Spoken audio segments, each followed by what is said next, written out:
Excuse me, I'd like to know where the video game section is. Well, we're not selling video games at this time with the coronavirus pandemic and all. Well then why is the video game section still open? I guess it's for display, but we really aren't selling video games at the moment.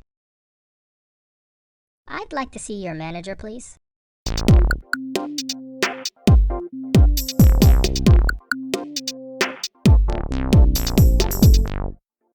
A new term is now gaining popularity on social media and beyond to describe the type of individual that you saw at the beginning of this video. That term is called Karen. A Karen is typically described as a middle-aged white woman with blonde hair who usually has multiple kids and is an anti-vaxxer. A Karen is also described as being entitled and obnoxious. Despite this, however, many white women have been put into this category or this box. I was first made aware of the term Karen via social media, Twitter. And I gotta tell you, I was quite amused. I thought initially that a Karen was a synonym for Becky, another term to describe an entitled white woman.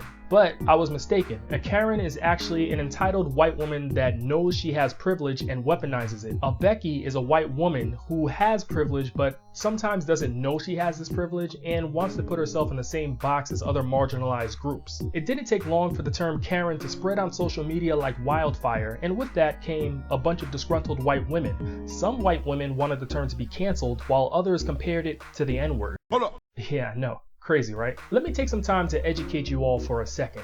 Throughout US history, a bunch of terms and words like okay boomer, Tyrone, and woke have trended throughout society, sometimes for fun and sometimes as a way to oppress or demean some people. The term Karen is just used for fun, and it doesn't oppress anyone, although it may bruise some egos. I've often seen the term Karen used on social media by blacks and Hispanics, and my question has always been, how can these groups, who are an oppressed group, be oppressing white women who are usually the oppressors? Yes, you heard me clearly. White women can be an oppressive group towards marginalized racial and ethnic groups. We've seen white women be an oppressive group throughout history. For example, many white women have falsely accused black men of rape. We also have seen white women as a collective take over the Me Too movement, which was really started by a black woman named Tarana Burke. Now, these white women, while taking over this movement, have largely left behind blacks and Hispanics and other marginalized racial or ethnic groups. And who can forget the large number of white women who came to support now President Donald J. Trump? Politics aside, Donald Trump has been known for saying a lot of racist things in the past and in the present. The U.S. is doing far better than any other country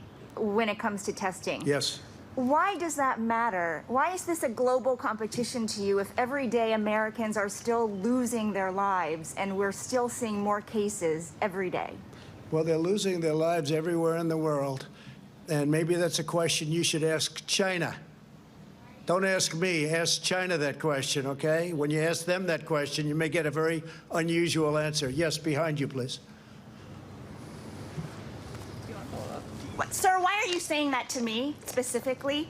I'm telling you, I'm not saying it specifically to anybody. I'm saying it to anybody that would ask a nasty question like that. That's not a nasty question. Please go ahead. Now, I say all this, but I have to note that white women have been oppressed as well, largely by white men. They suffer from pay inequalities, sexual harassment, and this idea that you have to choose between having a family and having a career. So white women occupy this unique space where they are oppressed, but they also oppress other groups. And one last thing about this N-word comparison, just don't. Unless you've been oppressed, marginalized, ridiculed throughout the course of years and history while being called the N-word or called a word, you have no leg to stand on in this matter. So I hope you all like this video. Make sure to like, comment, and subscribe. Definitely let me know what you think about this topic. Is Karen oppressive? I don't think so. I think it's just a funny term, but hey, maybe I'm just biased. Chemistry Productions.